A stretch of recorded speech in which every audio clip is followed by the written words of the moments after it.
Sure.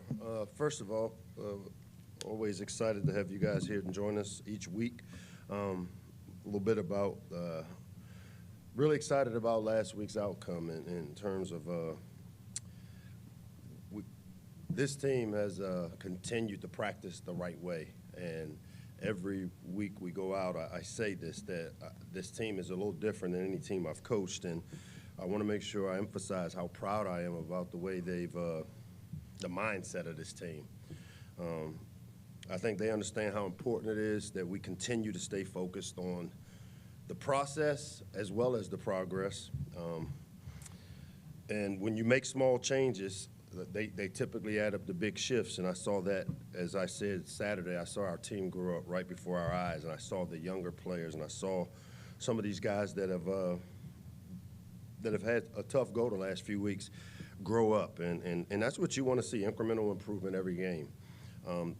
That's a little bit of a part of the investment that I talked about a week ago, investing in the longer-term changes that will make us better, that with each player, each coach, every decision we make being focused in an effort to find ways to create success. And our players continue to do that each and every week, the way they practice, the way they come out, the way they don't do it perfectly, which is why, you know, that's our jobs as coaches and staff to continue to do it. Some of the things that I like to highlight, you look at Billy's play. I talked a couple weeks ago about Billy, and he's a big driver of all the things that you continue to see. He has an incredible mindset, great production when you look at him, and then the thing I think that really jumps out to me is the character. I mean, his leadership. This team believes in Billy as our quarterback. He's 10 in the country in passing yards. I think he's tied for first for the most completions. It was good to see Caden Prather have a big game for us on Saturday and really show up. And you know, we've challenged Caden the last couple of weeks. He's put the work in on the practice fields, but challenged him to be dominant. And I thought he did a really good job of making some plays for us. And then when you talk about Octavian Smith and some of the plays he made, you know, we've all seen what Ty has been capable of doing. But Saturday, I think you really saw KP and Ock prove once again that they're also playmakers for this offensive system. You know, excited about this opportunity against Minnesota on the road. As we know, it's always tough. As it's been highlighted, you know, every week you see teams really struggle when they go on the road in the Big Ten because it's a tough league. But I expect us to continue to put the work in this week, show up Saturday, continue to do the things we need to do to improve against a good team. And I know it's their homecoming, so it'll be a great crowd, a great environment that I know our players will be excited about.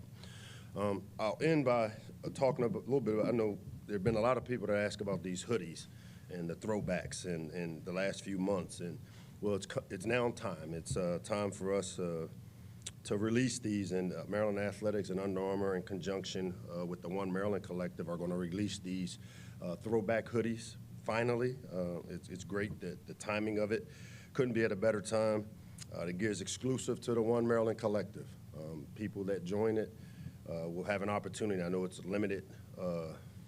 You have limited number of these things to be released, so I strongly encourage for everybody that's been sliding in my DMs asking about the throwback hoodies, now is the time, as One Maryland Collective will now launch these as you become members. And I know they have a lot of different ways of, whether it's the T-shirt with the throwback on it, whether it's the sweat hoodie, but they'll all be available for the fans that want to get in on this. So it's a great way for Maryland fans to own something that's unique, as well as help our program at the same time. And I know our players are excited about what the One Maryland Collective has been able to do, as we've been able, through the One Maryland Collective, from the football standpoint, to go out and really do some good things in the community on gun violence, education, mental health awareness, literacy, and then drug and alcohol prevention, which our football team, those are the 4 pillars that they have gone out around this community. And now, as a member of the One Maryland Collective, if you're fortunate enough to get on while they still have, while supplies last, as they say.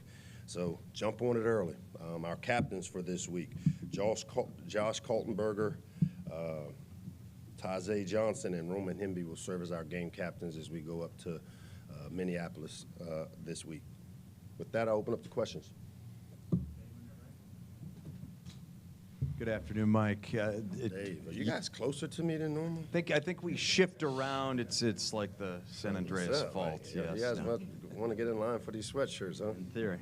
You guys lead the league, lead the Big Ten in passing yards per game. Minnesota's #2 in the conference at stopping the pass. What have they done defensively this year that makes them special on D, and what are they going to cause for you guys? Yeah, you know, they're secondary. The two corners, and I know #2 is a transfer in there, and really got good length and kind of reminds me of a Deonte Banks type of skill set, man. They both really twitchy guys.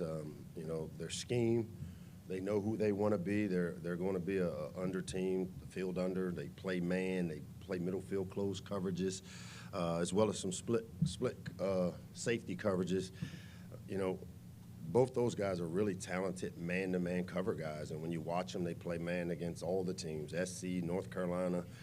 So they're a team that wants to have a safety in the middle of the field. They're a team that will challenge you at the line of scrimmage because they're trying to take away the RPO stuff.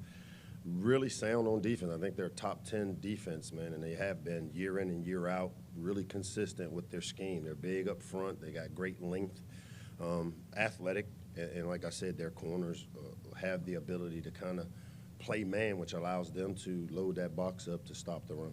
And 7 games into the season, most teams have an identity. What do you feel this team's identity is, and how different is the identity from what you thought it might be back in August? I mean, it's what I thought. So, I mean, our identity is we're a developmental team that will get better incrementally as the year goes on. When you're inexperienced up front, you know, I say young, but it's more inexperienced than young at the offensive line. I see us getting better. I see some of, like I said, the decisions that were made. I saw some incremental improvement with us being on the right people a week ago and running off the ball a little bit, which happens. It doesn't necessarily happen because of the change. It happens because we get to go out and do it every day, and you'll get better by doing it. I think we're still the same team that I thought we were. We have great skill players. We're a little inexperienced up front and inexperienced at the corner position. But as I said Saturday, I also saw those guys start growing up, and couldn't have happened at a better time for us. A much needed win for our program to give it that shock of confidence that to help us kind of get our confidence back. Mike, I know you've told us sometimes we have a tendency to make too much out of one game, but with that in mind, how much better does 4-3 look going into the second half of the season as opposed to 3-4? I mean, obviously, it's definitely something that it's where we wanted to be, and so we accomplished our goal. We didn't get voted off the island this week, which is, you know, transactional. College athletics, college football is a transactional deal where it's, you know, what have you done for us lately? I like the way our team has continued to fight. It hasn't always been the results that we wanted, but as I've told them, we're going to try to stay process and progress oriented right now, and that's where we are. So if there's a change in anything, it's that let's stick to the process and the progress right now, and as we, you know, get into the meat of our season. You mentioned small changes. Are those adjustments schematic, personnel, Everything. Mental? I mean, yeah, a combination. everything. Personnel, staff, you know, play calling, everything. I mean, we all are. We always evaluating what we're doing and how to make it better. And you know, the thing I told our team a week ago is that when you feel like things around you are all over the place, that's where you just kind of go and look into yourself and figure out what can I do to be better. And that's, to me, when I talk about the small changes, we're constantly, and when I talk about being a growth program, a growth mindset, we're constantly trying to figure out how can we get better faster. Because we don't have a lot of time. We know that. We got to get better fast. So the small changes, I thought we saw some incremental improvements in some of the things we made decisions on, and it's very atypical of how it happens. Hey, Coach.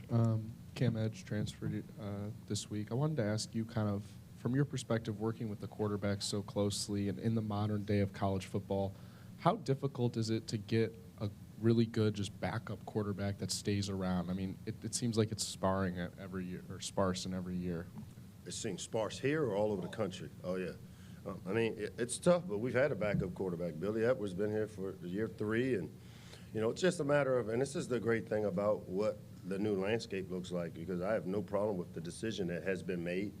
As you guys know, I don't talk about it a lot. When they leave, I let them leave how they feel they need to, and it should be that way because, I mean, these guys are 18 to 22-year-olds that are trying to figure life out, and it's a lot like, you know, going out and breaking plates in practice where things don't happen the way you want them to happen, and you know, sometimes you fight through it and you keep persevering, and sometimes you reset and figure out that maybe this ain't the place. And that happens, whether it's coaches, players, staff.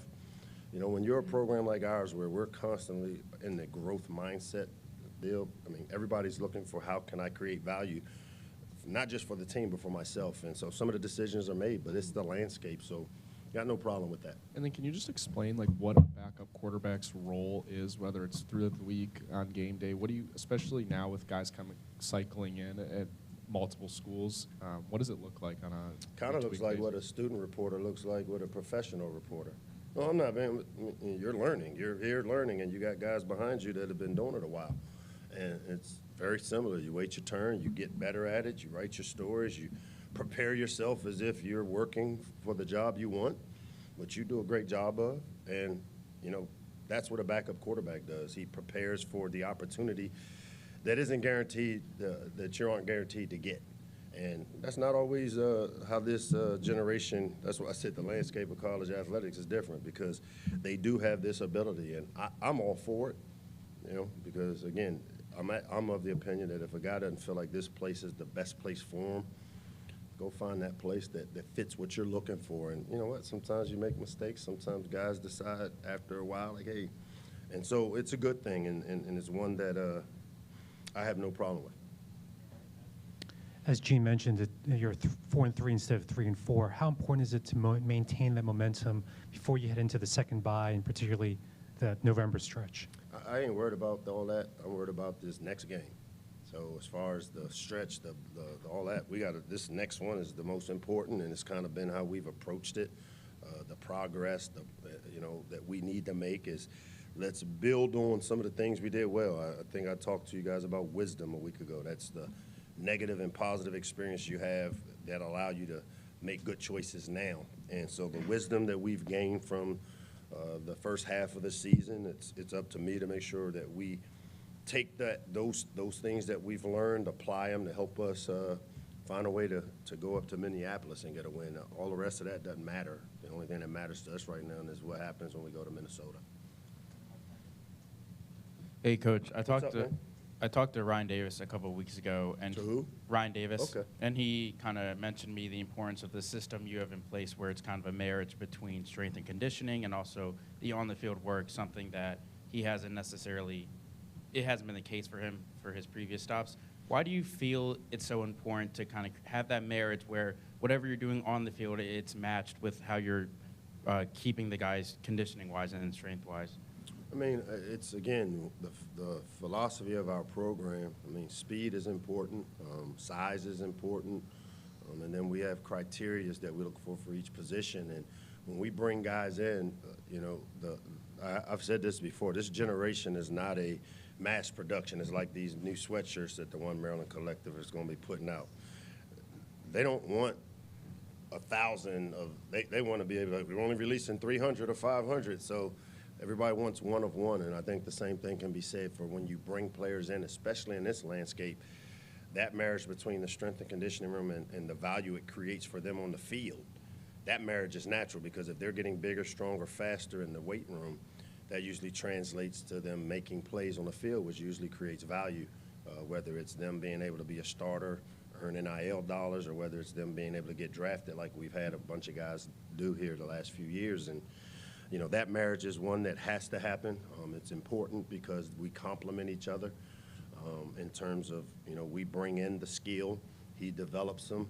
A lot of times the players we bring in are developmental guys that aren't the finished product just yet, but I think if you look at the way we've recruited, now that we've started to have a little success in our program, we've gotten some guys that maybe didn't look at Maryland the way they look at us now, and it's helped us, and it will help us as we continue to develop and grow our program. Hey, Coach, how's it going? What's up? Can you talk a little bit more about Octavian's development? Talk a little bit more about these throwback sweatshirts the One Maryland Collective is going to put out today? No, I'm just kidding. Yeah, a little bit more about Octavian's development that's kind of led him to being the number 3 receiver in this offense. Octavian is a guy that, he played quarterback in high school up at Paint Branch for Coach Neesmith, and Coach Neesmith is one of those high school coaches that I can just remember, like when I was a coordinator here, he was always around, always studying the game, and so when you look at the way the Paint Branch program has grown there in Montgomery County, and Octavian played a big role in that, as a quarterback in that system. He has great speed. He's been making plays like he made Saturday. I can think back to the NC State Bowl game. That touchdown catch Saturday was eerily similar to that, and it's what he's capable of. And I've said this before, Ock's been banged up a little bit. When you have a speed guy like him and he's been dealing with a lower body extremity, that he's finally healthy, and we're finally starting to get him back to where he's close to 100%. And it couldn't have happened at a better time for us because, KP and Ty get a lot of attention, and when you have that guy that's in the slot, somebody's going to get a one-on-one. And to have that third guy as well as those young tight ends as they continue to develop, being able to have Ock's production, especially the way he was productive for us a week ago, we're going to need that out of him this week, and he's had a good week of practice. He's been one of those guys that, as I talk about the transition from, like how Ty made that transition this year, I'm starting to see that out of Octavian in terms of how he's practicing, in terms of his development. You see him crafting and learning and really getting into crafting as a receiver, and it's starting to show up on Saturday for him. And in August, you said he had some issues in the summer, maybe was behind the 8 ball. What has he done to kind of correct that and kind of earn his spot that he's in now? He's changed his habits. He's created the winning habits that you need to have to make plays like he did Saturday. And it's just part of growing up, man. I keep talking about it, and I think you guys don't understand that you have to grow up. Like, they come in as 18-year-olds. I mean, you were 18 before, right? How old are you now? 21. So, I mean, you're not the same guy you were at 21 as you were at 18 when you showed up here. And sometimes we don't always give players that grace because there is an expectation now. And I get it, but it's my job as a parent and as their coach to protect them and allow them to grow at the pace they need to while still trying to figure out ways to speed it up. And I think Ock is a byproduct of it. Ty's a byproduct of it. Glenn Miller's a byproduct of it. It's just the way this program is set up that you'll see players continue to develop and grow and improve, which is what it's all about for me. Coach, so I'm watching the game up here, and it's 28-14, and we're driving. You gonna leave? And, well, we were losing, Okay. and I said to myself, I know Locks is going to go for it, go for 2. What went into that decision, and was it just something you had said, I'm going to do this no matter what, because you said you wanted to take the day and try and take the win, and without question, that led to the victory. No, I phoned a friend. I got online and called a friend, and I got online. He looked on the comments during the game and saw, like, Locks needs to go for 2 here, so that's why it took me a little while when they were reviewing it, and when I got the call back to say go for 2. Votes might have been against you, though. In other words, I'm just saying. I phoned a friend. No, I mean, we study it. I know that a lot of people think we don't know what we're doing as coaches a lot, but we rehearse everything. Just like you rehearse your questions and you rehearse your stories and you write them down and you make corrections in between before you get it to your editor. I mean, we do those things too. Unfortunately, every decision we make, you guys get to judge, and I'd like to, get to judge some of y'all's first writings that you write when you do your first story before your editor slices it up. You know what I mean? Let's put that on there. So we use the analytics of it. You're down 2 points, it tells you coach's decision, or when you're down 2 scores late in the game, you're going to have to go for 8, or at some point, if you want to win the game, you're going to have to go for 2, or you go to overtime. Well, I had made the decision that we were playing to win. I told our team. That's why we went for it on 4th and 3. I think Sam asked me, didn't you ask me that question about 4th and 3? Somebody did Saturday. But that's an example of messaging to your team, this is how we're going about it. We're going to play to win. We went for 2, had a great call, great successful scheme, got the 2 points, and it made it a little easier. So now you score the next touchdown, you win the game. If you didn't get it, you still had an opportunity to tie the game for going for 2 after the second score. So it's not a lot. It wasn't that hard of a decision because we rehearse it, we use the analytics. But I will also tell you that, when the map and the terrain don't match, we're going with the what? The terrain. And so in the course of that game, we could have kicked it, tied it up, and went in overtime possibly. But at that point, for me to send a message to our team that may, reverberate across the rest of the season, I think it showed that we were playing to win. Thanks.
Check, check, check.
Levain, if you could take us back to the interception. From your perspective, what did you see?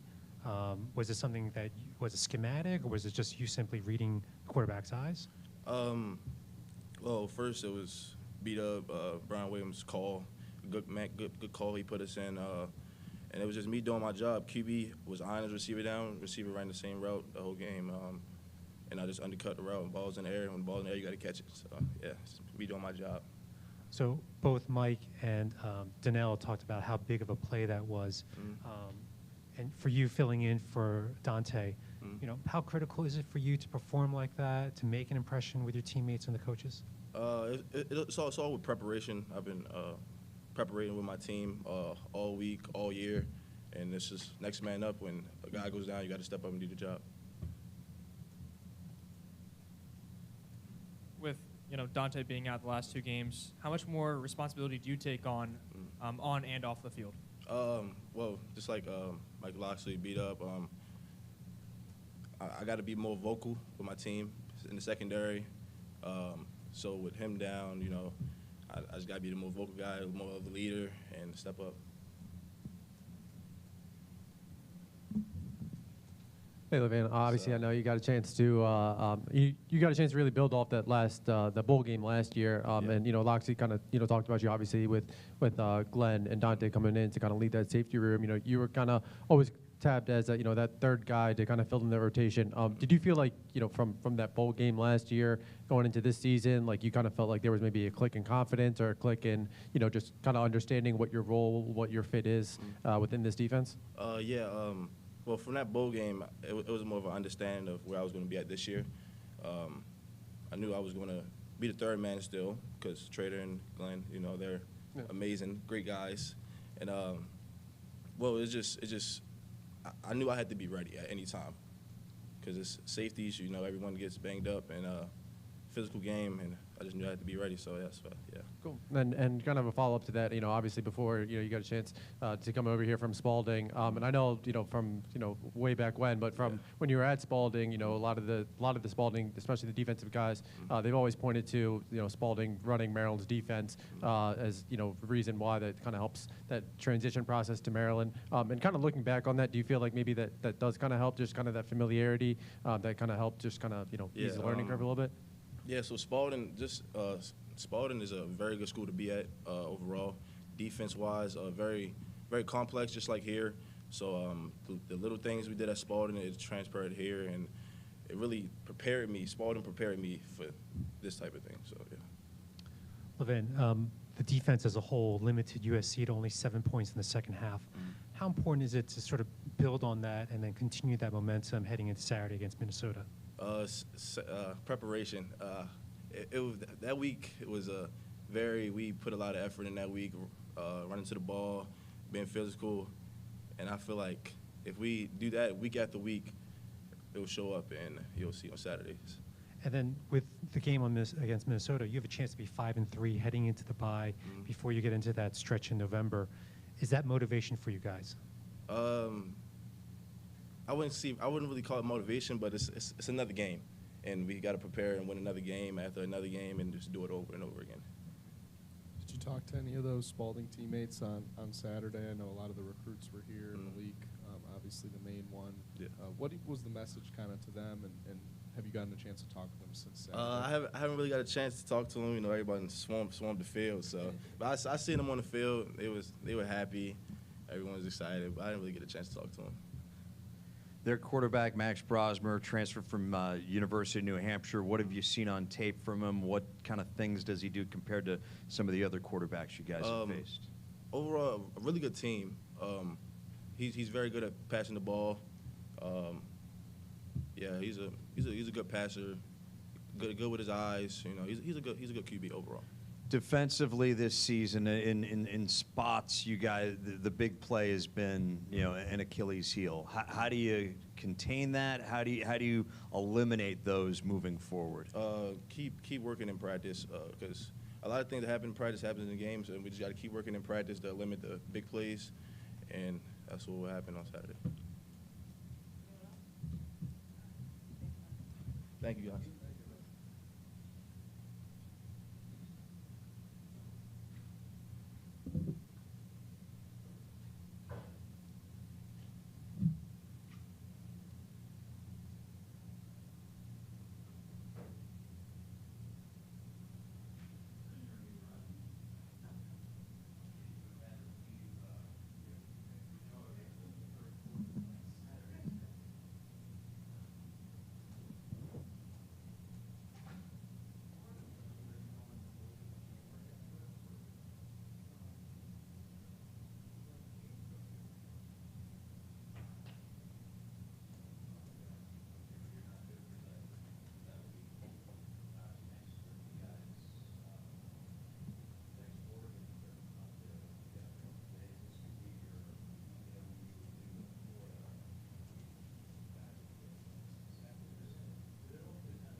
was coming from class. My bad.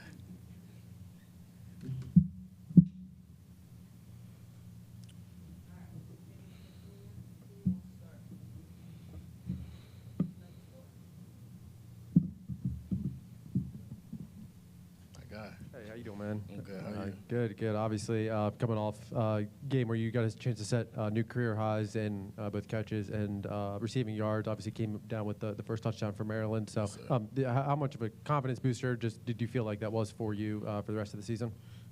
I say it was a huge confidence boost for me, but at the same time, it wasn't really a surprise. It was just a matter of time of when did it happen, and I was glad that I was able to have that be my first touchdown because it reminded, if you guys remember Coach Locksley, it was just like the bowl game at NC State when we went to Charlotte. But I say it was a big confidence boost. I've been waiting on it for a long time. It's been a long time brewing. But I just stayed consistent, stayed in the work like coaches told me to. And, yeah, it all paid off Saturday night.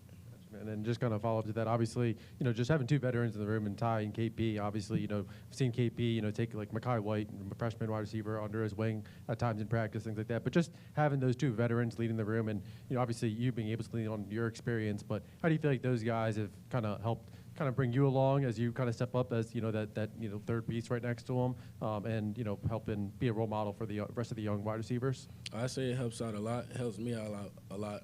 Personally, just being around them, those are the type of guys you want to have around in the room, like veteran guys. So I try to be around them as much as I can and like take on the things that like just kind of pick their brains and see how they go about things and their leadership skills and everything, and just take bits and pieces and see how I can implement that into my personal life and things like that. Because I know with this being their last year and me next year, I'll be looked at as that veteran guy, and they're doing a great job leading the way, and I'll be ready when they pass the torch to me. Octavian, in the three Big Ten games, as a team, you guys have trailed at halftime. Yeah. How important is it to maybe get off to a faster start and maybe this time having the lead at halftime, both psychologically and physically? It's a big thing. You always want to get off to a fast start. You never want to start off slow. But something big that Coach puts emphasis on is we don't watch the scoreboard. We just play the next play. And you hear him say a lot, when the map and the terrain don't match up, you go with the terrain. So that's just what we do going out throughout the game. It's always hard to win in Big Ten play, but we know what type of team we have. We're confident. We're just going to keep working. And with Saturday's game, you have a chance to be 5-3 before the second bye, before that November stretch.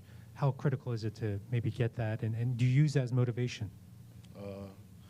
I wouldn't say we use that as motivation. It's just we know going into every game, we know we're a good team, and it's just a matter we can't allow ourselves to beat ourselves. It's just a matter of what we do.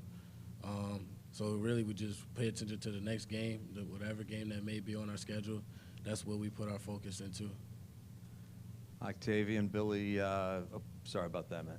Billy leads the conference in yards passing. What have you seen from him this season as far as his growth into the role as not just a starter but a conference leader? Honestly, us at Maryland football, we're not surprised with the way Billy's been performing. We've been seeing him since winter workouts through spring and all the way through summer. So like the way he's performing, we're not surprised. Like we've seen him put in the work, the days and the hours that nobody sees. So. Like I said, it's not a surprise to us. He's going to keep it going. Minnesota ranks second in the Big Ten in stopping the pass. What's special about their secondary? I say they like looking on film, they do play together. They play real unison. But our coaches and what we have as a scheme, we have something that'll be able to what could you say? Yeah, like in a sense, like counter it. Like we're watching film. We know we'll just find the bits and pieces where we could make plays, and at the end of the day, we just gotta worry about ourselves and what we do. Octavian, you've already played more snaps this season than the last two seasons. What have you done to kind of earn more playing time? The biggest thing for me going into this season was consistency. Just that was my big, like if it was one word I could say that helped me like in terms of development and getting to where I am now. It was just consistency, just trying to stay consistent despite external factors and everything going on. Just keep the main thing, stay within the plan, and remain consistent. Just put in the work. Right. And Locksley also mentioned you changing bad habits to good habits. What are those habits, and just what have you done off the field? I say those habits, being completely honest with you guys, is just like I said, external factors, like in terms of like family, things like that. I had to learn how to compartmentalize and balance those things in order to allow me to perform the way that I've been performing on the field, and that was a big thing for me going into the season, and I'm glad I was able to do that. People around me helped me a lot here at Maryland football. So kudos to them, and I plan to keep it going. Yeah. Octavian, it was your career high with catches on Saturday. Yes, sir. How many times in the huddle were you the actual target, and how many times of those catches were you like the second option or whatever? I'd probably say maybe two. Like we have a play where it's just you guys probably seen a little bubble play. Really, that's it's like based on what the defense shows. If Billy sees the right look, then he's just going to throw it out there right now. But other than that, it was really just our quarterback Billy putting the ball where it needed to be, and throwing it to the open guy. Based on what he's seen Obviously, from you the have a lot of defense. confidence in Billy, as you said. Yeah. How much have you seen him grow this year through each game? I've seen him grow tremendously. Like I said, we've seen Billy put in the work from winter, spring, all the way through summer, and even after practice, like we stay after, we get extra throws in. Like if we we miss a throw, we got to get on the same page regarding something, whatever it may be in the play. Me and him and any other receivers that are involved in the game plan, we stay after, get right. So that way, come game time, he has the confidence that we're on the same page and we'll be where we're supposed to be, and we trust in him to put the ball where it needs to be as well. Octavian, about those bubble screens, I noticed a couple times this season you maybe didn't get the right block, and Ty looked a little upset, talking kind of you guys going back and forth there on the sideline. You talked about his mentorship and trying to learn from him. How much has he taught you about kind of being an on-field vocal leader? Because he talked about taking that role. Have you kind of seen him shift in his approach to being a leader? So are you asking if I You've seen Ty kind of grow and change to become more of a more vocal? leader? Yeah. Yes, definitely. Starting from the winter, kind of like I was talking to you. Like when they end up passing me the torch, I'll be ready. I've been around them as much as I can, continue to be, and I just take on the things that they instill within themselves and try to implement into my structure and how I take on leadership and things like that. And vocal leadership is a big thing. Being a veteran guy, he's someone that he was making plays last year as well, him and KP. So going into the season, people already are looking at him at this type of way, if that makes sense. Yeah, so it's the respect thing that comes into it, and him being vocal and taking on like that next step. Everybody, it's kind of like when things are going back, like you look at, the forefront of the team, and he's taking on that, and he's been doing it well. Hello, Octavian. At what point did Coach Locksley tell the players on offense that the game against USC you were going to be going for it on fourth down? And what kind of message did you take from that attitude, going for it on fourth down? This was a game we were going to do that. Was it during the game, before the game plan, part of the plan? How did you take that? The way I took that, going for it on fourth down, like those gutsy calls, I guess you could say. We like going into it. Our goal in every game is to make the other team quit, and those gutsy calls that he made, and we were able to complete those. It gave us the confidence, like, no, we're here. We're not here to like keep the game close. We're here to win the game. Like the fourth down on in the red zone or like near the goal line, where people were like probably questioning like, why didn't we kick the field goal? Because we didn't want the game to be. We want to win the game. We don't want the game to be close at all. So, but we with him. You know what I mean? We're with Coach. We trust him and everything that he do, and we're as his players, we're going to go out there and do whatever we can to accomplish the goal. Thank you.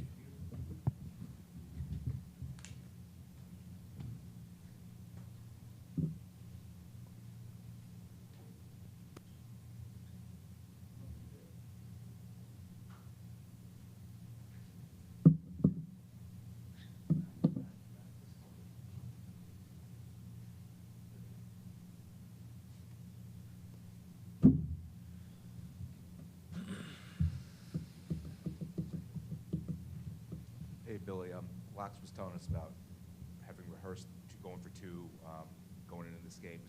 What's the message that sends to you guys that you're going to take this game to win and not settle for the tie? Yeah, I think always just right. Taking on the personality of the head coach, the play caller, just being aggressive, knowing that like he says, we're going to take her on everything we get. When it came to going for two, I think I don't think any of us second guessed it or kind of hesitated. It was just another play, and we got it at the 3-yard line, and we had called that play multiple times in practice. Coach Gaddis, Coach Locks, the offense staff did a great job of, setting that play up and, teaching it the right way, kind of me knowing the answers of what, the defense did. We got to look, and, the receivers did a good job making the play. But I think, just goes for everyone to know that, we want to be aggressive, whether it's, throwing the ball, running the ball, whatever it is, that, offensively we kind of want to have that, hunting mentality. We're not getting hunted. We're doing the hunting. And just continue to be aggressive, and we're gonna take shots. We're gonna continue to push the ball down the field, continue to be aggressive on that standpoint, and never kind of get play scared, you could say. Billy, with Cam obviously entering the portal this week, I think you have a unique perspective on it because you were a backup for a long time. Can you just explain to backup quarterback position doesn't get a lot of spotlight, how hard that role is, and why do you think Cam decided to enter in the middle of the season? Yeah, it's tough being in that position. First of all, obviously, right, wishing the best of luck. He's a heck of a player, and whenever he figures out where he's going to go, I hope he ends up in a good spot for him that allows him to go there and have a good chance to play and showcase his abilities. Obviously, right, someone that has transferred, and I was a backup for 2 years, 2 seasons. It definitely is tough, and the nature of college football nowadays with the portal and kind of all the moving parts. It gets, you get put in those situations where, you got to do what's best for you. And, we all wish him the best. Like I said, I think we're in middle of October, so whenever that portal opens, the window opens, and, he's able to find a spot for him, we hope it's somewhere good for him that he can play and be successful for. Obviously, for me, I hope it's somewhere we don't have to play, right? So we don't have to play an old teammate. But that position's tough, and, it's hard.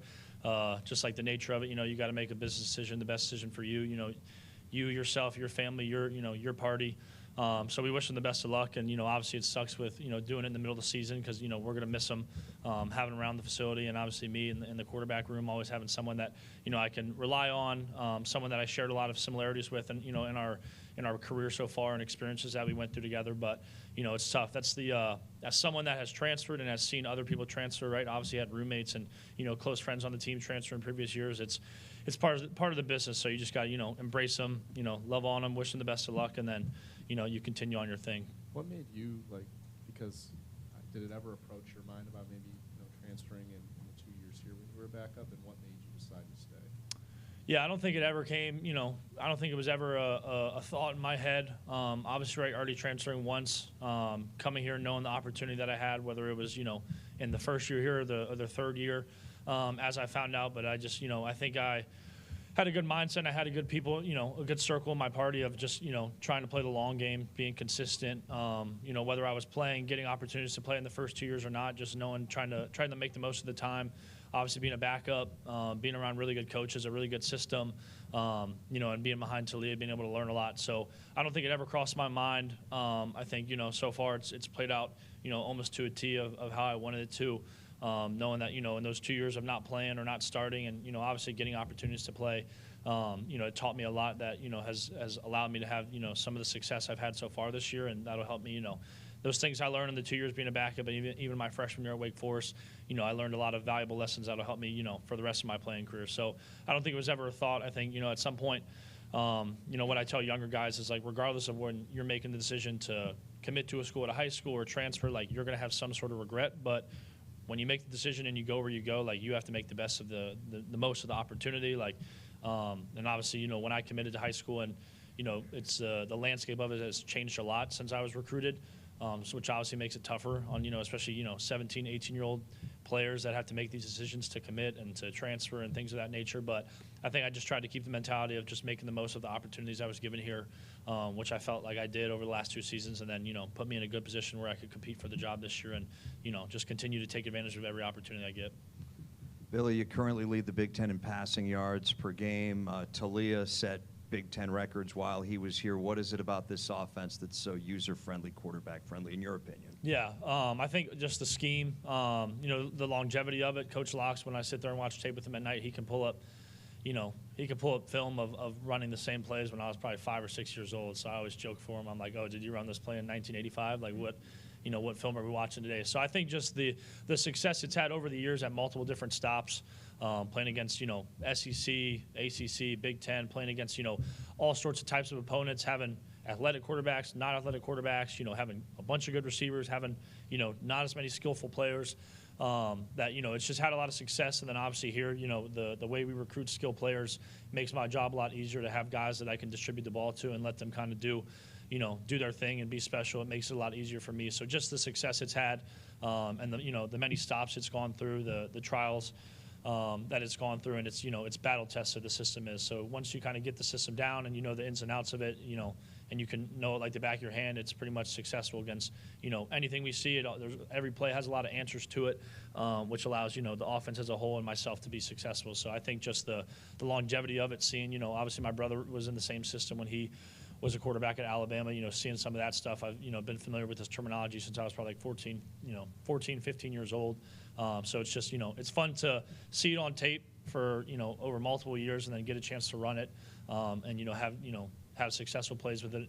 In my playing career on Saturdays, it makes it fun to be a part of that process and play in it.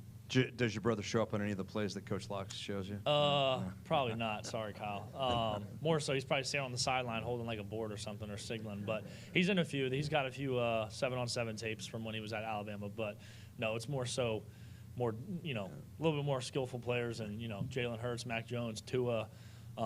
Things of that nature. So no, yeah, he doesn't, but he's somewhere in there. I know he's somewhere hidden in the crowd in those films. Minnesota ranks second in the Big Ten, stopping the pass, 13 interceptions so far this season, leads the conference. What do they do, scheme and execution, that is going to make Saturday a tough challenge for you? Yeah, they, obviously I heard a similar question to Ak, and his answer was spot on. They play together.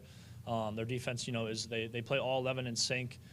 Very similar to, a lot of Big Ten West teams, or, what was the Big Ten West, and kind of how they go about their business defensively. They know what they're good at, and they run it a lot and they run it well.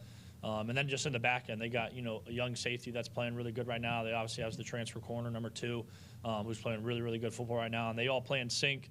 They all play the ball really well. They're all aggressive. So I think, as an offense as a whole, but definitely in the skill room, we're excited for the challenge to, go up against, some of the best secondary that we'll face all year, that we have faced all year. So they do a really good job playing together. The defensive coordinator has done a great job. He recruited me when he was at JMU back in, I think, 2019. So I've known him really well. My dad was a defensive coordinator in high school, so they got along really well. So I've known him, a very good coach, good person, and he's done a really good job of getting those guys to, play together and play really good football in their scheme. So it'll be a good challenge. I think, all of us, we're just excited to, embrace it every opportunity, whether, good or bad. It's a good challenge for us to go out there and compete and kind of show what we can do. So they do a good job playing together. I think the biggest thing for us is always going to come down to us just executing and, making sure we take care of our things, on all phases of offense, whether it's run game, pass game, blocking on the perimeter, getting the extension of the run game going, early especially. So I think we're all excited for the challenge to, go up there and go against some of the best and see what we can do. Billy, psychologically, how much different is it knowing that you guys have your first Big Ten win and you're 4-3 rather than 3-4? Yeah, it definitely helps. I think it, the messaging this week of having, that kind of desperate feeling of knowing that, we don't have anything to lose and we still want to be aggressive and not to get complacent. I think it doesn't change too much. I think that's the messaging of the week, is just to continue, having that chip on our shoulder mentality that, we feel like we've had over the last couple of weeks when we faced adversity and, haven't won some games that we feel like we could have. So it definitely helps, in terms of the mood of the locker room and the facility. But I think we all want to keep kind of that edge to us, and knowing that, every game, from here on out is going to be a dogfight. We're playing Big Ten football. We're playing really good teams. So we need to continue to have that kind of chip on our shoulder mentality, the aggressiveness, knowing that, we got to go out there and take every game we want, or earn it, because it's not going to be easy. So the win this past Saturday definitely helped with kind of the morale of the team. But I think we all got to keep that same kind of desperate mentality of, we got to go out there and hunt, not be hunted, because every game's going to be a dogfight, come down to the fourth quarter. So it definitely helped us, but I think we're all just trying to keep that desperate mentality, almost kind of keep the mentality of like we lost this game, to that we want to still stay aggressive, and continue to get after things the right way, especially in practice during the week, so that we can be confident come Saturday when we have to go out there and play a game. And now you have a chance to be 5-3 before the second bye. How critical is that? Is that motivation for you and your teammates? Yeah, definitely. As we say, this next game is the biggest game because it's the next one on the schedule. Obviously, with how our schedule plays out the rest of the year, this is a huge game, like as every game is. So I think we're all just excited for the opportunity. Minnesota's playing pretty good football. They've had some games that they've lost that they definitely could have won. So their record kind of doesn't speak for how good they play, especially defensively. So I think we're excited for the challenge, and we got ourselves a good win last week, one that we obviously needed, across the board. But I think we're all on to this week now, trying to flush that this past week's game, flush it, and get after it this week so we can do the necessary things Monday through Friday, focus on the process to give ourselves the best chance to go up to Minnesota and come away with a victory. Billy, obviously career highs in receptions and receiving yards for Octavian this past weekend. Being with him the last 3 years here, how have you noticed him kind of developed on and off the field? Yeah, he's definitely. I think it was probably sometime at the end of the summer, right before going into fall camp. You really started seeing him take the next step. He started practicing his tail off, being full speed, never have to worry about him not, taking a play off in practice. He's going, 100 miles per hour. As when me and Coach Locks talk, he kind of reminds us of like a younger Ty Felton when Ty was younger, and he'd come out there and run with his hair on fire. So I think his practice habits that he kind of changed or continued to mature and develop in has led to him having the success on the field, but also off the field. Maturity wise, just knowing that he had a really good opportunity for himself this year to come in and play a critical role in that receiver room and have an impact offensively. And I think he's seized every opportunity he's got so far. And he made some heck of a catch on that first touchdown in the end zone. And then obviously, he had, I think, 8 or 9 catches on the game. So he's playing really good football right now. And I just, credit his practice habits, that he gets after it, and, knows that he has to practice hard and get after it in the film room hard Monday through Friday, so that he can go out there and, cut it loose on Saturday. So I think just the maturity level that he shows is, his practice habits have gotten a lot better. And then I think, the on-the-field stuff has helped with the off-the-field just maturity and continue to develop, and, become more confident player in himself. And I think across the board, when you ask anyone on the team, especially offense, we've seen it. I've definitely seen it. And, I think the game will continue to reward him as long as he continues to do the right things and keep improving like he has week to week. And with you guys both being primary backups the last 2 years, how have those second-team reps helped translate to Saturdays? Yeah, just as Coach Locks always said, going into this year, I feel like I didn't have a whole ton of game experience, but overall in the system, just we had hundreds of bank reps in practice, and I think as I got older and more mature as a player, just realizing that like I didn't get a whole lot of opportunities to play on Saturdays, but the games, my games were every day in practice because I didn't know when my opportunity was going to come, and I think Ak has taken that same mentality on. Throughout the past 2 or 3 seasons here. So, we always kind of treat practice as our game day. And then when you have success in practice and, going against a defense like we have of ours, some really good defensive backs, then it helped with the confidence to know that we can go out there against, whoever lines up across us on Saturday and still have that same confidence level, and, the confidence and the ability for us to execute at a high level. So I think it's paid off. I think it just goes back to, guys like Octavian Smith, Ryan Manning, you saw get in there a little bit. Obviously, Ty and KP, older guys in the room, just, taking their practice habits to the next level, and knowing that they got to get after it and treat every day as important as we treat Saturdays, and then it leads to their success on the field on Saturdays. Billy, what goes into directing a comeback in the fourth quarter when you're down a couple of touchdowns? Just as the quarterback, like what do you do to stay poised and stay calm, and what's the communication like between you and the other players in the huddle when all that stuff's happening? Yeah, I think the first thing, is just complimentary football. Obviously, with the defense getting stops when we needed it, special teams had an impact, getting us the ball there at the end, and then offensively, us when we get the ball, taking advantage of the opportunity we have. I'd say that's the first thing. And then the second thing, obviously, right when, threw the pick at the end of the third quarter, Southern Cal went down and scored. We were down 14 with, I think 12 minutes in the fourth quarter. It was a very similar situation we were in the week before against Northwestern. And, I think we were down 14 against Northwestern. I threw a pick. And that kind of took the game away where we didn't really have a chance. So I think going, walking back out there down 14 in the fourth quarter, I think I learned from the previous week to where I feel like I forced things a little bit too much when we were down 14. Obviously, felt like we were against the clock and made a bad decision. And, coming out there, I was like, don't abandon my training, just continue. We have plenty of time. Our defense is playing good right now. Right now the main goal is just to go down there and lead a touchdown drive. And, whatever fashion it is, we just got to get in the end zone this drive. We had a good drive. Offensively, it was great play calling. We were able to execute. We got in there, I think, with like 10 minutes left. And then, as long as you can keep it a one-possession ball game in the fourth quarter, it's anybody's game. And, we're comfortable being in that situation with just kind of the mentality we have as a team. So just, there wasn't too much communication, just knowing that, hey, we're still in this game. And then I think a lot of it fell on me, learning from my mistakes in the Northwestern game to not go out there and press it and force it. And knowing that, we have plenty of time. Even though we're down 2 scores in the fourth quarter, and just that one drive was just get the ball in the end zone, and then we'll be down 7-6 points, we'll be down 1 possession, and then it's anybody's ball game during the fourth quarter. So I think it was just me trying to learn from my mistakes the week before, going out there and just executing the play calls and handling the call to the best of my ability, and give us a good chance to be successful. Appreciate it.